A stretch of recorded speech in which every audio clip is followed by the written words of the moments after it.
Most people have absolutely no idea what class they actually belong to anymore. Someone making six figures can still feel broke. Someone driving a luxury car can secretly be drowning in debt. And someone quietly investing every month might actually be wealthier than almost everyone around them. Because in 2026, income means almost nothing without net worth. That's the number that secretly determines your freedom, your stress level, your options, and your future. Today we're breaking down the real net worth needed to be considered lower class, middle class, upper middle class, and wealthy in modern America. And why millions of people who think they're middle class are financially hanging on by a thread.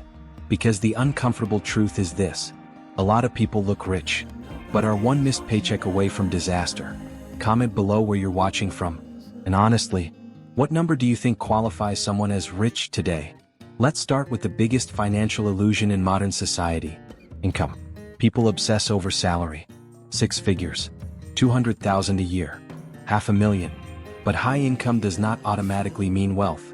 Because if someone earns $200,000, but spends $195,000, they're not rich. They're trapped at a more expensive level.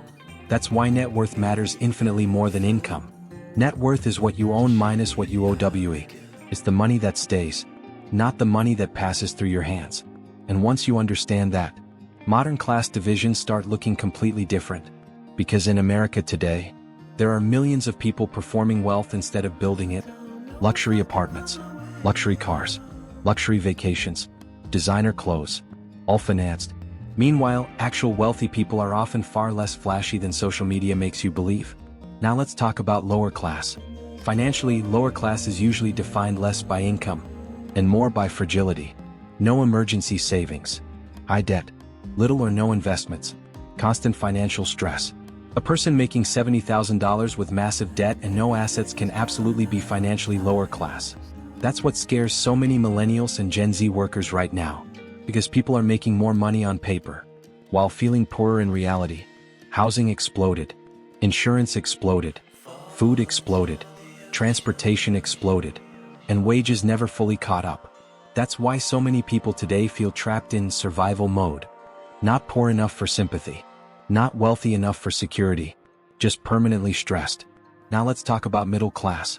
Because this is where things become psychologically dangerous. Most people still imagine middle class the way it existed decades ago. House, vacations, savings, retirement, stability. But modern middle class life often looks very different. Today, many middle class households survive on debt-supported lifestyles. Car payments, credit cards, financed furniture, buy now pay later subscriptions. That's why someone can look upper class online, while quietly having a negative net worth. And honestly, that's one of the biggest financial lies social media ever created. Real middle-class wealth usually starts appearing when people own appreciating assets, consistently invest, avoid lifestyle inflation, maintain emergency savings, keep debt manageable. That's the boring stuff nobody posts online. And if you're getting value from this video so far, subscribe now, because modern consumer culture financially manipulates people who never learn how wealth actually works. Now here's where things get really interesting. Upper middle class. This is the category most people think they're entering when they finally start making good money. But upper middle class is not luxury clothes, expensive restaurants, or a leased BMW. Real upper middle class usually means strong retirement accounts, significant investments, home equity, high income, and low financial anxiety. That last part matters most, because real wealth changes stress levels. Someone with a $2 million net worth experiences life very differently than someone making high income with zero assets. One has freedom, the other has pressure. And then we reach true wealth. This is where net worth becomes more powerful than labor itself.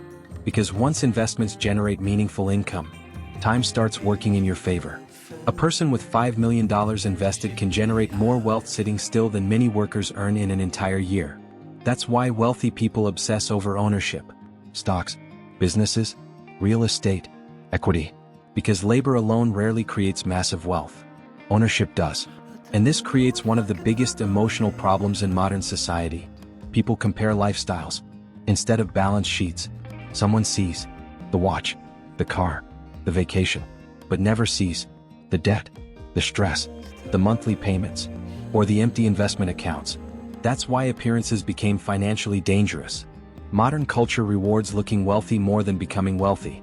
And millions of people are sacrificing their future trying to maintain that illusion. Now here's the uncomfortable truth almost nobody wants to hear. A huge percentage of Americans who feel middle class are financially vulnerable. Because if losing one job, one emergency, or one recession could collapse your entire life, you're not financially secure yet. That's not judgment. That's math. And this is why net worth matters more than status. Net worth measures freedom, resilience, time, and options, not appearances. That's why boring financial habits quietly create wealthy people. Automatic investing, avoiding lifestyle creep, keeping fixed costs low, buying assets consistently, ignoring social pressure, boring habits, extraordinary long-term outcomes. Meanwhile, the people chasing status often stay trapped longest, because every upgrade creates another payment, another dependency, another layer of pressure. That's the hidden cost of fake wealth. And honestly, this is why so many millennials and Gen Z workers feel exhausted all the time. They're trying to survive financially while also performing success socially. That combination burns people out. But once you stop trying to look rich, everything changes psychologically. You stop optimizing for appearances and start optimizing for freedom. That's the real shift. Because upper class is not who has the nicest car, it's who controls their time. That's the real flex now. And the people who quietly build net worth over the next decade will usually be the people willing to live differently from average consumers today. Smaller egos, lower debt, more ownership, more investing, less validation seeking. Because financial freedom is ultimately the ability to say, no. No to toxic jobs. No to panic. No to survival mode. And that freedom starts with net worth. Not appearances. Not income. Not status symbols. Assets. That's the game. And if you want to see the exact investing mistake that destroys years of wealth-building progress for middle-class earners, watch the next video right now, because this is where many people finally start building wealth, and then lose it emotionally,